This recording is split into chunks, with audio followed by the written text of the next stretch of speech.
Hello, everyone. I'm Kevin Gosztola, joined by Chip Gibbons, and welcome to our movie show. How are you doing, Chip? I'm doing very well. It's good to be back. And thank you. Our first show, the inaugural show of us talking about movies we enjoyed, ended up doing really well. Positive response. I'm glad that people appreciated it, and so we're doing another one. Uh, I was shocked anyone wanted to watch this. Apparently, people gave us positive reviews. So if you're one of those people, you're responsible for the fact that we are continuing to do this and subjecting the rest of society to this. So I yeah, guess we're think about what you've done. still talking about movies and still planning to talk about movies next month. So, as we get going here, we each have our own movie. For those of you who are stumbling on this, essentially, Chip's got a movie he watched for this month or he picked for this month. I've got a movie I picked for this month to share. These are movies that somehow or deep down we appreciate deeply, and maybe they are something we've liked since we were movie goers, and maybe they're fresh films. It'll There's no standard, there's no criteria to how we're selecting these movies. But before we get to the two, just ask you generally: is there anything you've been watching in the last month that you enjoy? Just as we get into our movies of the for this week, for this month. Well, I went to see the new Scream movie in a movie theater, which is a story that is not for this. We're talking a different movie, but I did see that, and I will confess to having enjoyed it. It's not quite on the level of the films we've discussed on here. Parts of the scripting are terrible, and the acting isn't great, but it was so good to be in a theater after COVID watching a Scream movie. Yeah, It was yeah. definitely only the third Scream, which is not, it's like saying it's better than The Room. You know, you've outdone Tommy with you've outdone the worst film in the series. That's good. I I am once recently. again partaking in wine and popcorn again.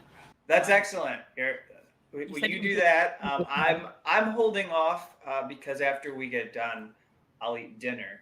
Oh, At some point, we'll coordinate this in a way that I can enjoy popcorn without ruining my dinner. But it uh, after we get done discussing movies, I'm going to be shoveling some Indian food into my oh, face. So yeah. what are you having? Uh, it's with a simmer sauce. Okay, Taking I've done some those. chicken and mixing it in with some rice and making some crude homemade Indian dish that actually is very tasty. I used to do before I got one of those like meal kit services. I used to do the like simmer sauce for the Thai green curry, which is made by the same people who make the Indian curry and the other sauces, at least in the grocery store I go to. I don't know how they've managed all of the simmer sauces of Asia. I'm a little bit suspicious that they've mastered any of them, but it was delightful. I had considered selecting a film from Sidney Poitier for this month since he left. He's a legendary and amazing icon in film. Not just as an African American, but also just a lot of the body of work that he did was engaging and humanizing to use. And so I watched a couple comedies that he actually did. At one point in the late '60s, having been in certain situations as a black actor, he decided that he wanted to know all about the movie business, and he became a director, and then did directed several movies. So I watched this movie called Uptown Saturday Night that he stars in, just kind of a black exploitation film, sort of like in the vein of like Shaft and other films, but it's really fascinating because it shows like a black cultural experience in New York. And then I I've always enjoyed the pairing of Gene Wilder and Richard Pryor, and I learned in the last month or so here, even as somebody who's an avid film fan, I learned they actually directed one of their team ups, the film Stir Crazy, and so I went back and watched that just for fun. I almost thought about talking about it on this show, but maybe for another day. You should have. You should Because have. it's a wildly amusing prison escape film, just a fun, um, maybe with some like things that haven't aged well, but for the most part, pretty good and entertaining film. So let's get to what you've brought us, having gotten our small talk section of this show out of the way, I have and a. Oh yes. oh well, so you're going to be talking about Elevator to the Gallows. I am bringing you Elevator to the Gallows. I'm not going to try to pronounce the original French title in spite of my decade and a half long struggle to learn the French language. My pronunciation is too embarrassing for YouTube, but I will comment. I will comment, as Kevin has already heard me do in the pre-recording section, that the title Elevator to the Gallows is a bit misleading because the British translation is lift to a scaffold, an elevator to a scaffold, or lift to a scaffold would be the correct translation. As the French in 1958, when this film was made, used the guillotine as their method of capital punishment. This is a fact none of you want it. Kevin is I think probably concerned I am again bringing this up, but I just feel like sharing that fact. So this is a really... Chip, just a quick technical Yes. note. There's something with your audio where it's ticking up loudly and then coming back down. So just in case you're bumping something. How about now? Is this better? Yeah, that sounds clear. I think I was just jumping back and forth like this. I have spastic movements. Anyway, so as I mentioned, this film comes out in 1958. It's a very interesting film, from sort of the standpoint of how do you even classify it. Some people will classify it as a noir film. I know TCM, Turner Classic Movies, has included it in their Noir Alley. In terms of where in the world of noir timeline it fits in, 58 is the year that Orson Welles' Touch of Evil comes out. And if you are a noir purist, that is the last sort of classic noir film. While it borrows heavily from the noir genre, or has very heavy noir aspects to it, it's also very much indicative of the French New Wave, but it's a little bit before it. Breathless is in 1960, Jean-Luc Godard's Breathless, 400 Blows, and Hiroshima Mon Amour are both 59. So it's sort of really at the tail end of noir and really just at the beginning of French New Wave. So it has sort of elements of both a noir film and a new wave film. Watching it, I love the film. I was really struck by the opening scene. I actually watched it several times. It's very interesting because you start with this close up of a human face and there's a shadow over it, except around the out of the eyes. It's almost like wearing like the Robin from Batman mask, only in verse. And you just sort of see this close up face with a shadow around it. And then the shadow disappears and it's just the close up face. And this character, I believe it is Florence, is saying things like, I have my notes from the last film up. Is saying things like, I can't take it anymore, I love you, so we have to go through with this. It's very intimate dialogue, and it's this very close up shot, and it feels almost like two lovers talking in bed or something like that. And then they slowly zoom out, and you realize she's on the telephone. Which is sort of the opposite of this sort of close-up intimate in some ways, isn't it? And then her lover on the other is on the other end of the telephone in a building elsewhere, and then it cuts to, or doesn't cut to, it goes into the opening credits, And while the opening credits are playing, they're giving the actors' names and the directors' names. They're still talking on the telephone, but you can't hear what they're saying. It's very much in the background. So I think that's a really interesting opening shot and a really interesting way to do the film. The other thing that's worth noting about this film is that there's a improvised soundtrack by Miles Davis. I think this is probably what the film is most noted for at this point, even more so than the film itself. It is the Hmm. debate feature of Louis Mao. I'm pronouncing that terribly. I apologize again. But it's just really a very interesting film, and there's a number of interesting shots, not just with the opening scene with this close up of the face, but another scene where the one character is walking down the street and you see this flashing sign for beer, sort of similar to Touch of Evil, this sort of flashing neon sign advertising beer, and they sort of show it flashing against this building after they show it flashing against her face. And inside the building, we go inside to see one of the other characters who's stuck in an elevator. At this point, I will explain the plot of the film because I think most people have no idea what I'm talking about.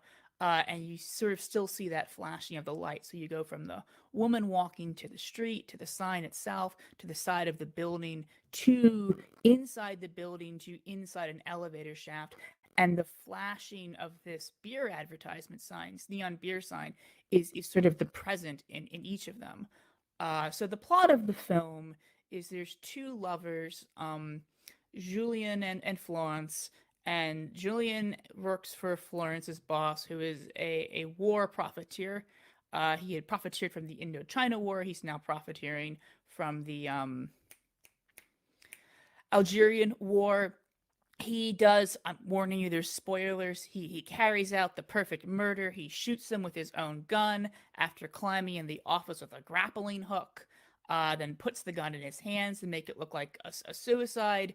It is a very interesting bit of dialogue right right before he kills him. He says something like along the lines of, you won't kill me. Uh in war, yes, but not in a serious matter. Would you kill someone? And the character responds, "Don't sneer at war. It's your bread and butter.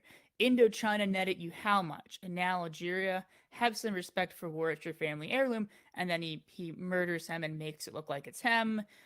He climbs down the grappling hook. He is seen by the secretary and the security guard. The secretary is, for some reason, sharpening all these pencils with an electric pencil sharpener. I have no idea what that's for.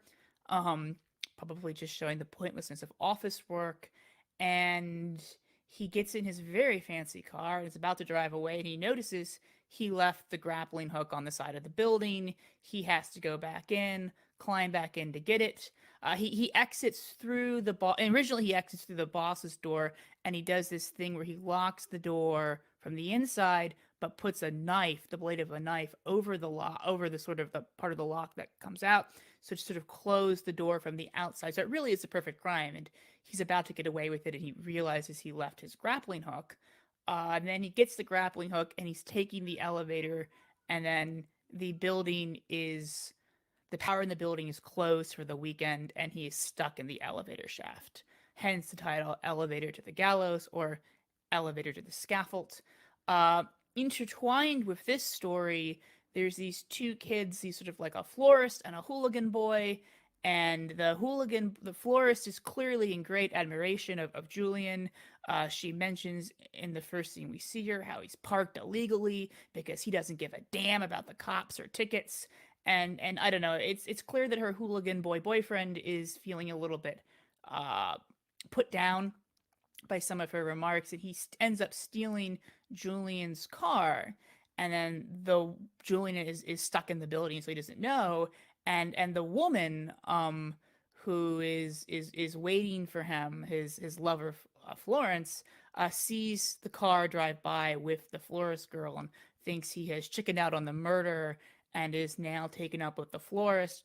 There's another very interesting scene where she's sitting in a cafe thinking about it, her car dealer, who sold her the car comes up and asks her, "How do you like the car? It's a Parisian woman's car. I bet you're happy." And she says, "Contente, très contente."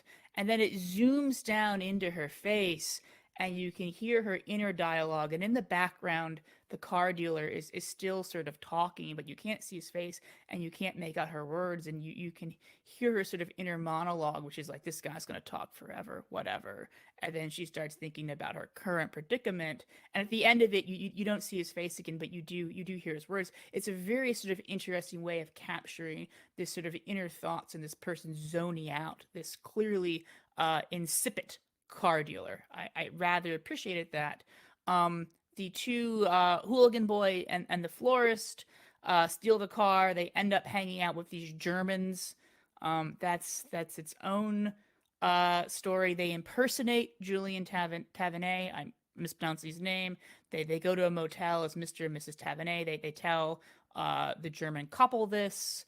They're wearing Julian's raincoat. The German couple invites them over for a lavish dinner with champagne. The German is, very very boisterous, very happy. As he explains to the two French people, the Germans don't like war. Remember, this is 1958. They're just businessmen, and a military uniform and a businessman sticks out. And the young boy who stole the car is impersonating Julian, so he's telling him he's in the military and whatnot. And there's this scene where he offers him champagne. He goes, "I don't like champagne. It does nothing for me. My generation has other things on its mind. 4 years of occupation Indochina, Algeria," which, is interesting to reflect on now that we've, 20 years after 9/11, and there's a whole generation of people who lived through 20 years of that. Long story short, the Germans clearly know this young hooligan boy is not a paratrooper from Indochina. He insults him. He then tries to steal his car, which apparently is a very fancy car. And today, that classic model of car goes for over $1 million. At the time, it cost 10,000 US dollars. I didn't check for inflation, but I imagine 10,000 US dollars are a lot of money in 1958 for a German businessman. And they go to steal his car, and there's an altercation. He kills him. But of course, everyone thinks he's been murdered by Julian, who is, his alibi is he was killing his boss, right? Not a great alibi for this other murder. So it's a movie of consistent mistaken identity, if you will. Mm-hmm. Yeah. And the two are like Bonnie and Clyde of sorts. Except they're not committing violence. But like they German. Well, that's true. No, but they like are actually, it's probably more fair to say that they're kind of like these scum kids. Well, you're telling me don't try to compare them to anything else because I'm straight.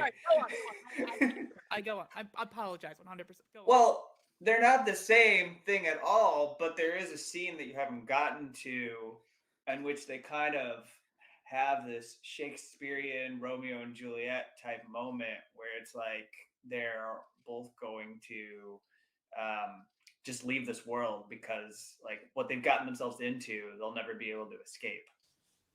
They talk about being guillotined because, they don't have a gallows in France. Yes. And what happens in that scene, Kevin? What happens to them?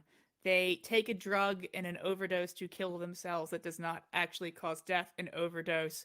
And the woman who is involved with the guy in the elevator who now needs to save him from the guillotine because he's been falsely accused of a murder they committed, and his only alibi is I was out doing another homicide. She berates them for being so dumb and taking a medicine that does not cause death in an overdose. So they're definitely two dumb kids who, the boy is clearly trying to impress the woman. The woman is clearly impressed with like secret agents and being a badass, and they just, situation escalates, and then they go to kill themselves because they're so madly in love and cannot even take the right drug. it's interesting. This is what they do. So There's the building.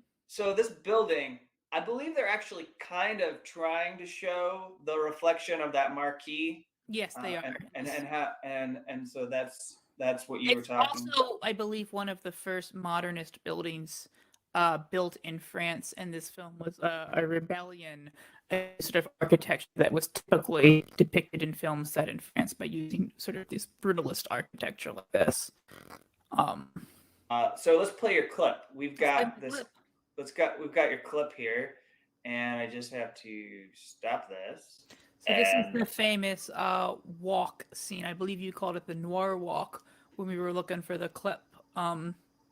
lift to the This woman scaffold. who's married to her father. I mean, no wonder she's wandering the streets at night. Okay, let's see if this gets right. All right. That's Miles Davis.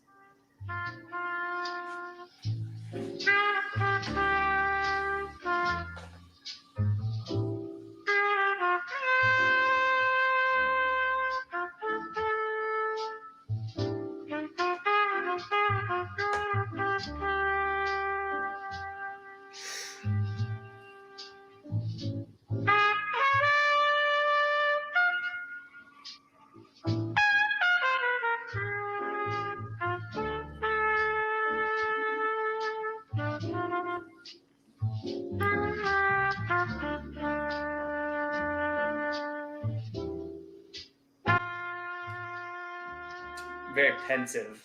Yeah, and it's interesting this walk scene with no dialogue in it, which is something that's usually remarked on by film critics. These sorts of long scenes of her walking the streets of Paris without any dialogue. They're very bold choices. I believe you usually see this scene in contemporary trailers for like the Criterion version or like the release. One of which described this as the film that invented cool, and watching this scene, I'm convinced by that. See, last month you picked a very cool movie, Ocean's 11, so I had to one up you with an even cooler movie, Kevin. Yeah, this is a very swanky kind of. Although in this case, it's almost repurposed as like being despondent. You know, like she's not. She's both despondent and cool. Yeah. She is distraught because she thinks Julian has taken up with the florist and not gone through with the murder, and she's wandering the streets. She mistook someone for him, so once again, another instance of mistaken identity, a theme throughout this film. Yeah.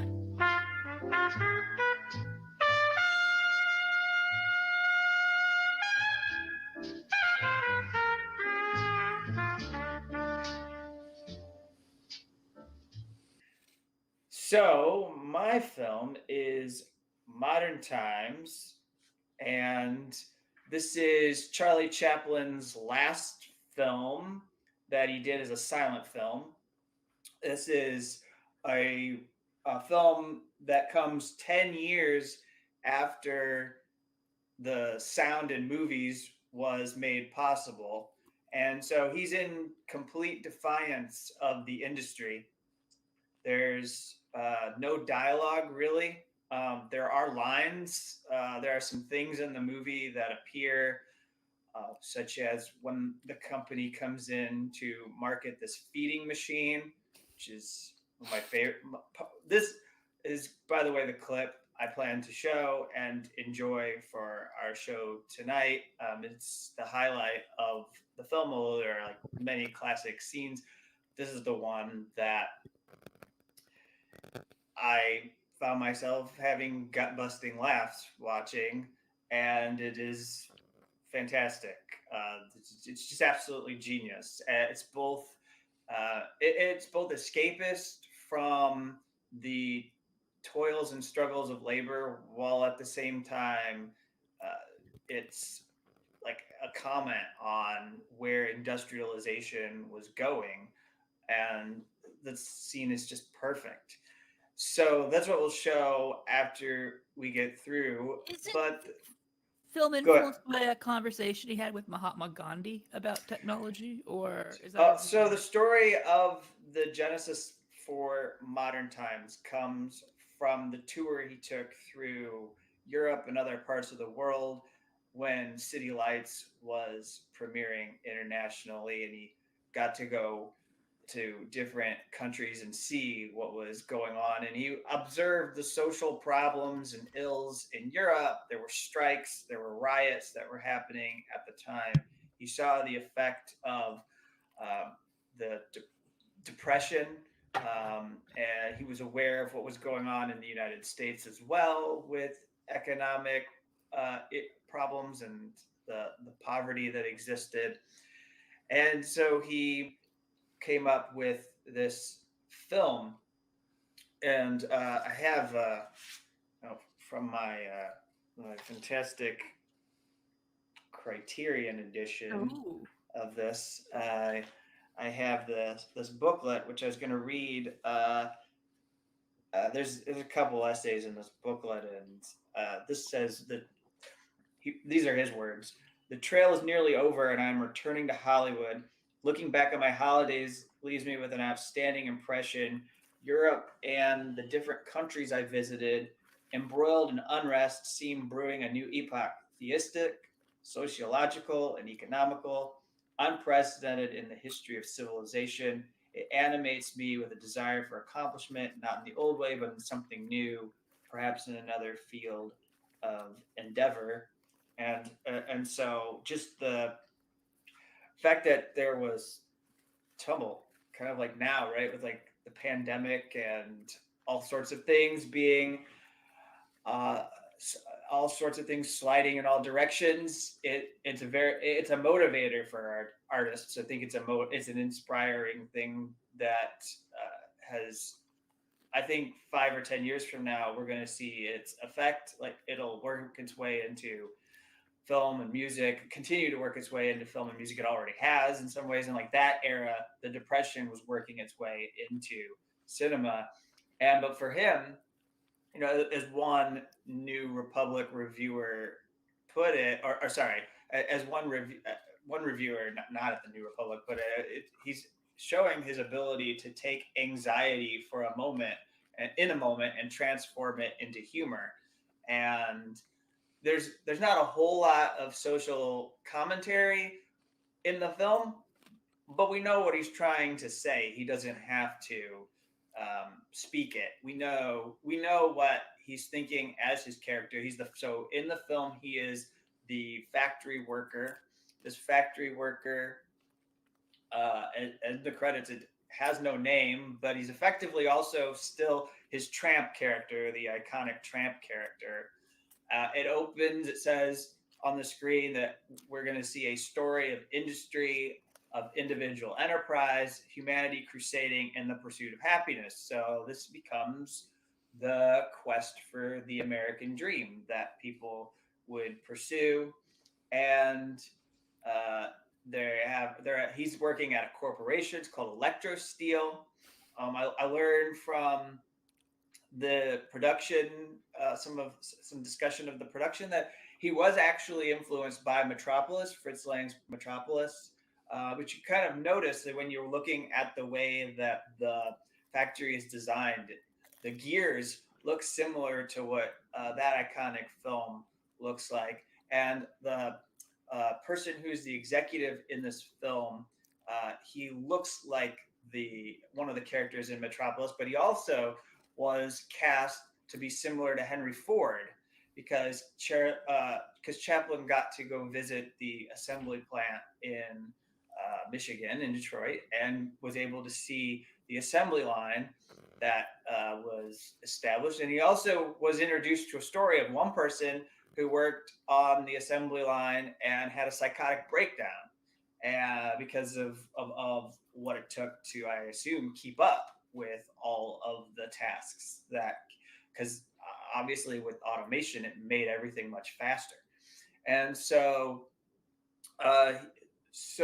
in the film, we see him in the shop, and the shop's the first part. The shop is where he is trying to keep up with the widgets that are coming by, literal widgets. Like he's just doing little, moving little like bolts on. He's just taking a wrench and moving bolts as they go through. They're not really making anything. He's just got a role that he's supposed to play, and if he doesn't play it correctly, then the whole shop goes into chaos. And so we see that unfold. The feeding machine comes in, and I'll come back to the feeding machine, but he gets booted, and so the shop sequence ends, and at some point, well, actually, he doesn't really get fired. He has a nervous breakdown, much like that assembly worker that he was introduced to uh, when he visited that plant. And so he is unemployed now. And the the second favorite scene is where he picks up a red flag, a communist flag, and he's walking and he's waving it because somebody dropped it. And as the gag goes, suddenly he has become the leader of a demonstration that is demanding economic equality and jobs and all this other stuff. And then the police come running and they disperse it. Multiple times in this film, Charlie Chaplin finds himself at the center of a riot, whether the police have started it or some other individuals have started the uprising, which is quite incredible. It's again, I'd say that I love that part. I like the feeding machine. I like the riots. I like how he happens to always end up sparking riots, which are of the time. That's There were many strikes, and there was a lot of this happening in the 1930s.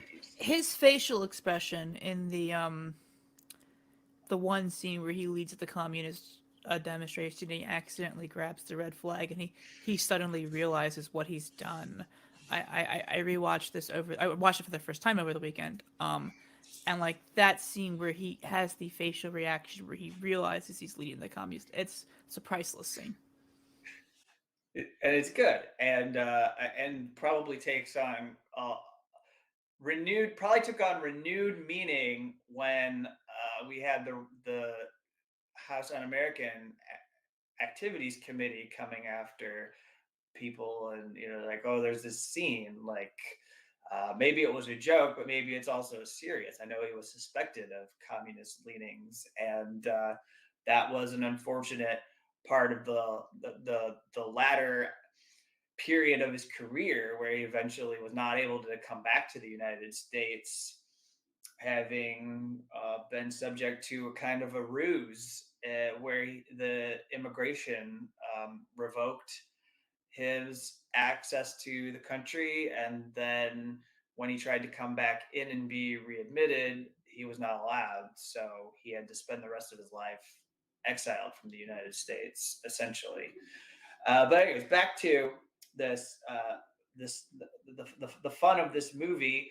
We have I'll mention now the street urchin, which they refer to as the gamine, and she is played by Paulette Goddard, who was one of his wives. Charlie Chaplin was married 4 times. She was one of them. One who unusually was treated like an equal of his. As you watch the movie, you can see that like he's willing. He was so smitten by her, he's willing to share the screen and actually make her a main character. We follow her in scenes without Chaplin, which is somewhat remarkable given how focused he was on the character of the tramp. And there aren't really any other characters that get supporting parts. Most of the other characters we see in the film are consigned to like cameo or very small roles in the film, but she's the only other main character. And we see her first with her family. She's, I don't know, probably, I bet she's like 17 or 18 years old. And so we know she's not an adult, because what happens is she's not able to survive. She's trying to scrounge around for food. This is the serious part of the film, really. Like there's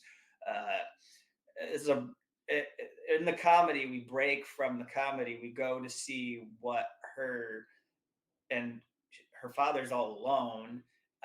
We and they are trying to find food, which they have to steal because of their poor and they don't have a job. So his her father's dealing with unemployment, and at one point there's a riot, and her dad is killed, and so now she has to take care of her sisters. She has two sisters. They're much younger, but the authorities realize that they have no parents and send them to a juvenile facility. So she escapes. The reason why she doesn't go with her sisters is she manages to escape. And so now we're following her as she has her we'll call it hijinks throughout the town, and then also she runs into the factory worker who is unemployed, and they're crossing paths and in ways that are fun, and uh, there are different parts of the film now where we see the factory worker is in jail, and there are scenes that play out there. Uh, it's interesting, the jail is actually the only place where uh, Charlie actually, the character that Charlie Chaplin's playing, ends up, whether he knows it or not, he helps the warden put down the riot in the prison. So he ends up on the side of the the prison warden, which allows him to be sprung from the jail, and I think he gets to leave early. And there's even a job recommendation that he leaves with, but obviously there's an issue. There aren't any jobs for him. There's a combination of factors uh, that are the cause for no jobs. It's either that the work that he wants to do, he's not skilled and trained in it. We see an example of this, but also there are strikes. There are tons of strikes. The workers are fighting for better rights, and they're demanding better conditions, which we both understand. And so that leaves him to be out of work. If they're on strike, then there's no pay, there's not really any jobs. So that fuels the search for different things that he can do. And so he goes um, to a department store, and there's a section of the film where he's in the department store. There's a great scene where he puts on roller skates and is doing as he was so skilled at doing, because this is all pantomime. He's skating closer and closer to the edge on this floor that if he goes off, he's just inches away from falling off. And but also in this department store, he gives the street urchin, the gamine. She actually does not have a name in the movie. She gives Paulette Goddard's character a bed to sleep in on the floor. It's where she gets to dream about one day having a home that she could live in, and be middle or even upper class. So we get to see her crawl into this bed that is somewhat luxurious, maybe not the most boutique of beds, but she sleeps there in the department store overnight while Charlie's character is keeping watch. And there are hijinks that ensue. There are things that happen that are great fun. And after that sequence, the final section of the film is could be called the singing waiter, has been called the singing waiter sequence. He gets the um, opportunity to take on this job after doing some more time in jail. So one thing that bookends a lot of these sequences is either he's in jail and leaves, or he's being thrown back in jail, and then when he gets out of jail, he moves on to whatever the next thing will be. And he believes at one point that he's going to get to come back to the factory, but then the factory is back on strike. So we see the singing waiter, and this is because his Paulette Goddard's character gives him a chance to work where she's working. She's at a, it's called a club, and she's dancing for them, and she helps him get a position, and the guy who runs the restaurant asks him what he can do, and she vouches for him that he could wait on the tables, and that leads some great gags. And then he also vouches that he could sing. Well, she does. He doesn't, but she does, and he goes along with it. And then that leads to some good fun. So uh, all this plays out, and the ending. I'll close here. The ending is rather ambiguous. Actually, I don't know what your thoughts are about the ending, but the ending's a bit fascinating to me because um, well, there are two frames that are rather iconic for the film. There's the one where he's being subsumed or almost consumed by the machine, and he's in the gears. He gets pulled into the gears in the factory, so it's seen as kind of this deeper commentary on industrialization. But then in this scene at the end, where they're together, they're holding hands, they walk off down the road. They're leaving. He's holding hands with Paulette, and so this scene is considered to be another iconic frame from the film, and like to me it doesn't really tell you well, first off, it's this is like what we talk about with noir films. Is it a happy ending? I don't know if it's a happy ending. It's kind of a happy ending, but they don't really have a job. Like they don't really know where they're going. He tells her to buck up. They're gonna figure things out. They'll keep on fighting, and they're not going to let everything get them down. But they don't really have any food, and they don't have any, and they're just walking off. And typically, the reason I raise this is because in Hollywood at the time, it was always a big deal to have some kind of a happy ending in your films. And the production code didn't outright enforce it, but there are certain things that producers were asked to change, or filmmakers were asked to change, because it was too dark. So I don't think this is necessarily dark, but it it isn't the happiest of circumstances in which they walk off. But they have each other, and they're in love, and they take off down the road, and we assume that this character who we have fallen in love with is gonna work things out because he's gotten this far, and I what why wouldn't he figure it out with her? And so I think it's a little ambiguous depending on how you feel. It could be a good ending, but it may also mean like, oh well, like deep down, they still have a whole lot that they have to figure out in the world. Yeah, I didn't read it as a happy ending, Kevin.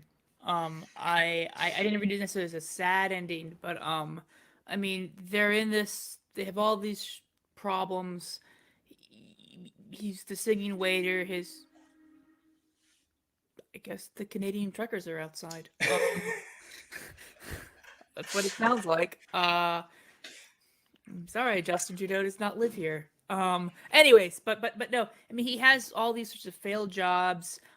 It's not really clear if he's going to make it as a waiter or not. His actual waitering part of the singing waiter does not go well due to the fact he tries to deliver that roast duck during an unfortunate ballroom dance. I'm cracking up because it's funny, and they tell him you better sing, and I'm watching it, and I'm like, oh, Charlie Chaplin cannot sing, or the Tramp cannot sing, whatever. And he sings wonderful Italian. I believe it's Italian. Maybe apparently he's a fluent Italian singer, and everyone goes wild for him. And they're finally steadily employed, and the juvenile detention people come to take his girlfriend, who's a juvenile, away. Um, Yeah. and he like they escape, and then they leave, the best steady job they've had, that they have finally a guarantee for working the depression, and they're just walking down the road like hobo, or one might say a tramp, since it is a tramp character. I did not find it happy. One last thing from Chaplin, and then we'll play the clip that I have. He said, "The only two live spirits in a world of automatons. We are children with no sense of responsibility, whereas the rest of humanity is weighed down with duty. We are spiritually free," and that was describing him and Paulette Goddard's characters in the movie. That they're the ones who are not tied down by the world of industrialization that is coming. I think that's an interesting viewpoint for all of that. So let's play the clip. This is the feeding machine. Now the feeding machine is this company comes in.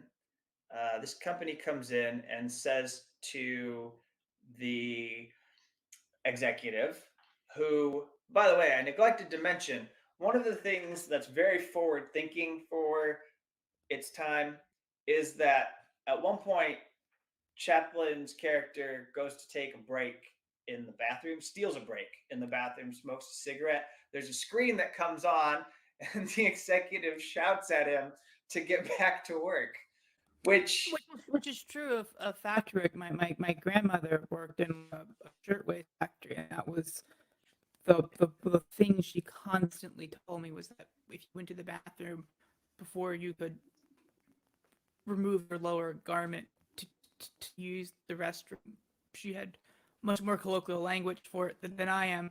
They'd be knocking at the door telling, and she was in a union. They'd be knocking at the door telling you to get your ass back to work. And she was in her late 80s and had been retired for some time, and she never stopped talking about, before you could get your drawers down, the floor boss would be banging at the stall. yeah. That was a very accurate scene, and I've never worked in a factory. Obviously, I think that's pretty clear. But like people who in my family have told me that experience. But this first 20 minutes is It's dystopian in this surreal. in the sense that, like, at that time, obviously factories don't have that technology where the executive can, like, be big brother essentially, but that's what he's introducing, and so uh, then this company comes in. They're selling this, and just as to tell people right before we show this, the feeding machine is sold by the people who are marketing it as something that will automatically feed your men at work. You can eliminate the lunch break, and you'll be able to stay ahead of your competitors. That's what this would allow your factory to do if you so choose to purchase this. So now let's see this feeding machine.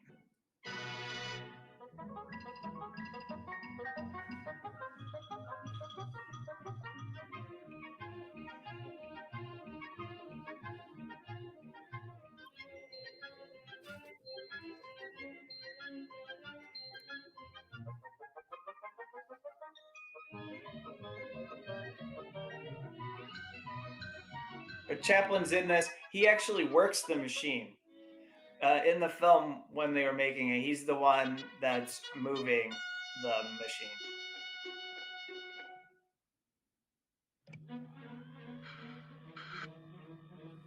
So his arms are underneath, and he's able to operate it.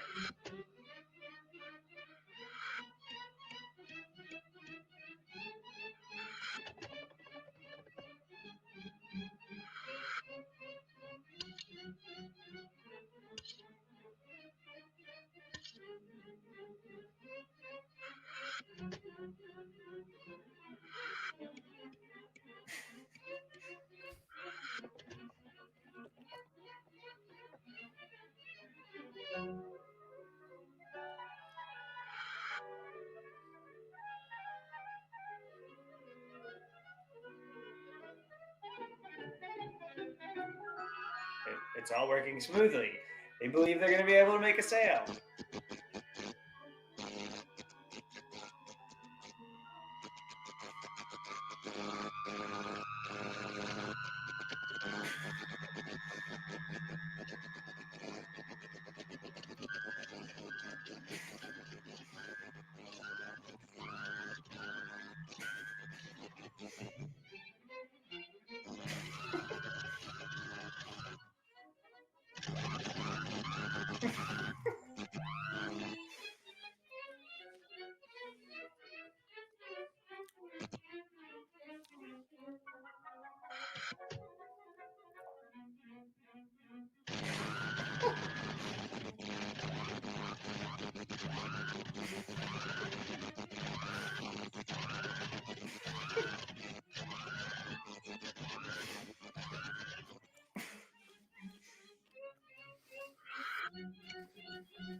No, no, not the soup again. He puts the lotion on his skin, or else he gets the soup again. Yeah, right.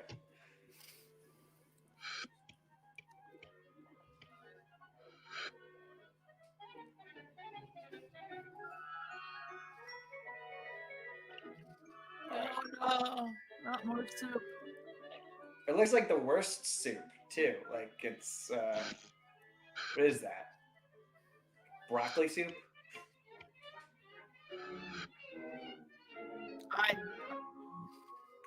Do you not like broccoli soup, Kevin?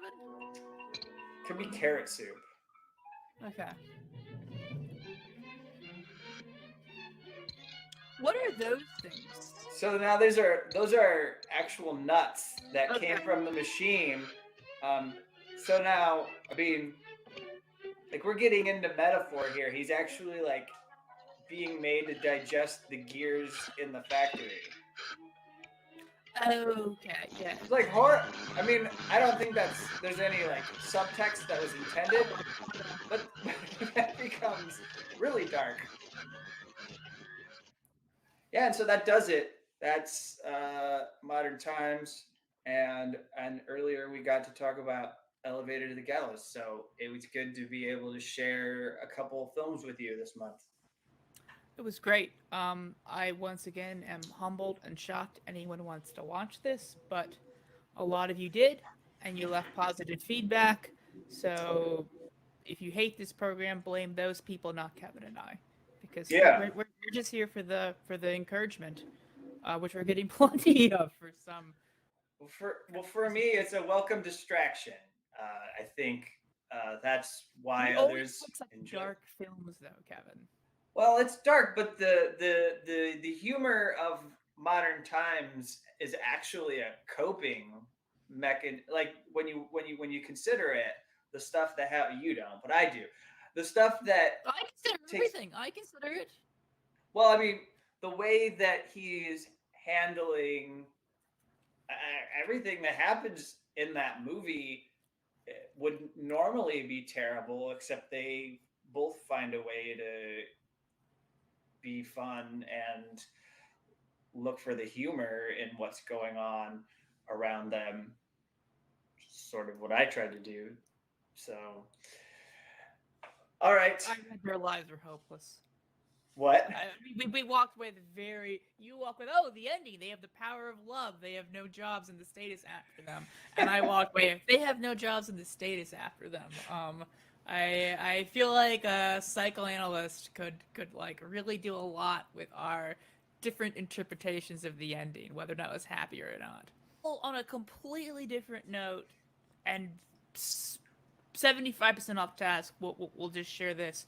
I remember as a child, it must have been before school, and it must have been like Turner class or something. I don't know. I was at my grandmother's house, as I was like usually before school, and like we were just flipping through channels, and she turned on Charlie Chaplin's The Circus, which is, I don't think it's one of his better regarded films, but I remember this scene where he was on the tightropes, and I just remember her deep-seated laughter. Like, I'd never seen her laugh that way either before or after then, and I can still in my head every time someone mentions Charlie Chaplin, I can see my not the grandmother who worked in the factory, my other grandmother.